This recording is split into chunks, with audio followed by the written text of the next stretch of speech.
What's your name? I'm Siri. Pleased to meet you. My nickname is the Google Assistant. The name's Bixby. I'm Alexa. I've talked and made jokes in the past, mostly along the lines of Google Assistant is clearly the best virtual assistant, and then Bixby, Siri, and Alexa are various levels of far behind.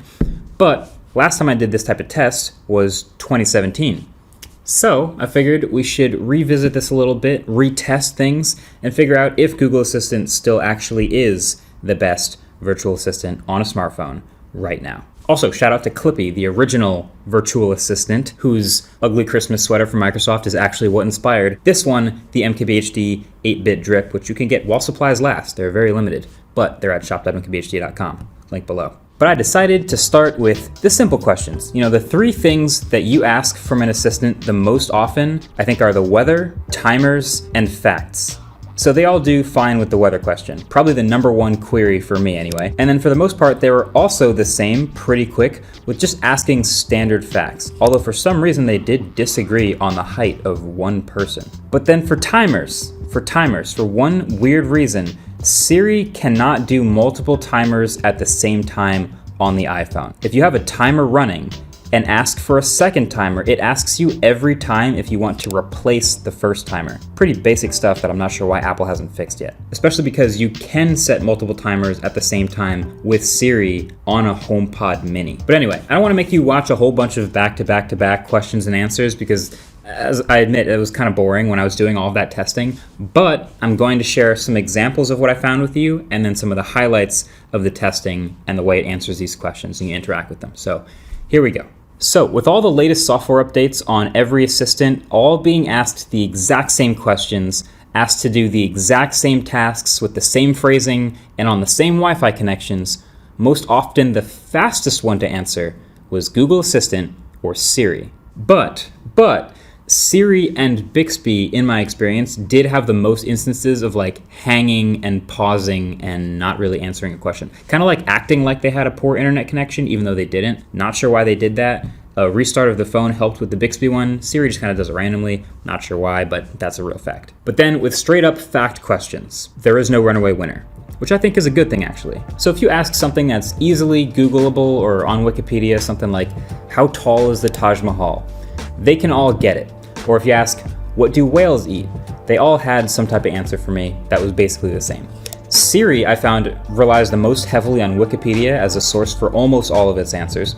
And then when it does have to go outside of that, it just kind of throws up a web search link, often with Wikipedia at the top. It says, look what I Googled for you. Now, Google Assistant is the most likely to give you a nice visual and slightly more information than you asked for. Bixby is powered by Google, so I would say it's the most likely to read what Google Assistant reads word for word. And then Alexa is the most likely to throw in some extra information about your latest Amazon order or something random. So facts, they can all do great. Then there is what I call the device control category, because these are assistants that are on your smartphones. They're smart speakers as well, but on your phone, you'd like to be able to help you out with things while you can't use your hands. And for this, there was a runaway winner. Actually two, and that would be Google Assistant and Bixby.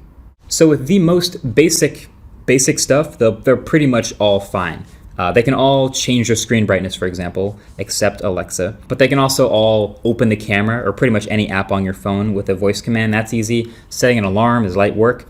If you ask it actually to open the App Store, they all open their respective app stores, and actually Bixby opens the Samsung Galaxy Store, which is kind of cheeky. But when it starts to get more complex, Google and Bixby start to walk away from the others. So if I ask it to take a selfie, Siri and Alexa will just open the camera, but Bixby and Google actually open the camera, switch to the selfie camera, and start a self timer and actually take a selfie.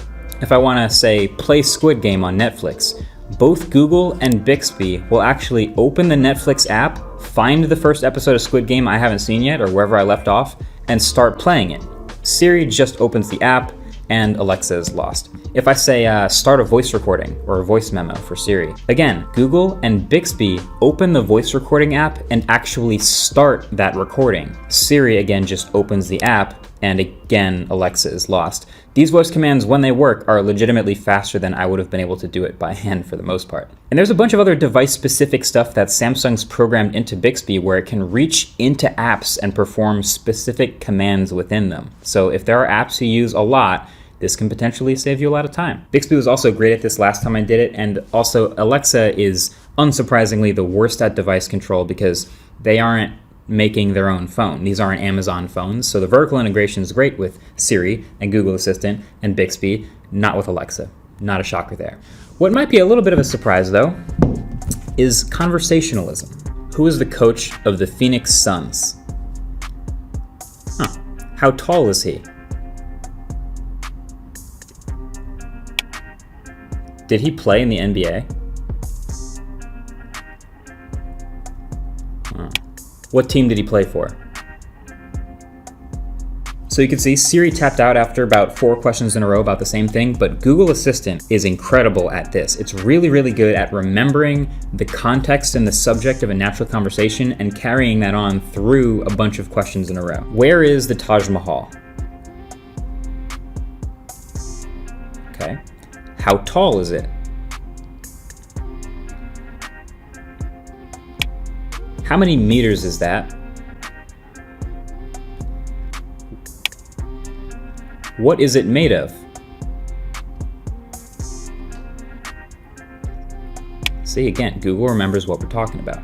When is The Weeknd's birthday?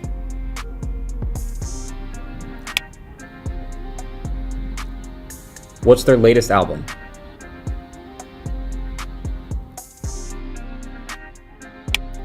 What's his real name?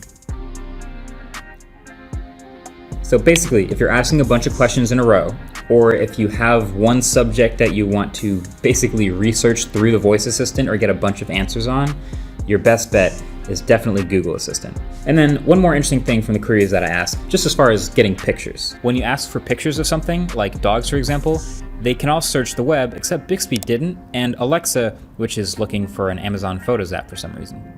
But when you say, show me my pictures of dogs, Google actually opens and searches in my own photos album for my own pictures of dogs. So I did a bunch of other testing like this with a bunch of other different questions, different styles of questions, follow-up questions and things like that.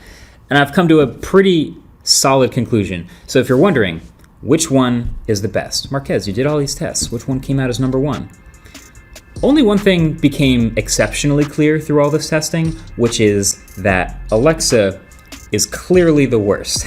Is clearly far behind the others as a smart assistant on a phone. Even if, unless maybe you're already deep in the Amazon Alexa ecosystem with everything working perfectly in your smart home. Matter of fact, this really is an ecosystem question almost as much as it is a skills question for the assistants, because if you are super all in on one of these smart home ecosystems, that actually could answer the question for you. Of course, if you're all in with HomeKit, then Siri and an iPhone is your only option to view your cameras and see your doorbell ringing and turn on your lights and all that stuff. But if you are doing the same with Google Home and Google Assistant, then you're there. Now, the next gen Matter standard may change all of this. It may actually make this section irrelevant. Maybe leave a thumbs up on this video or a comment if you're interested in a video about that specifically.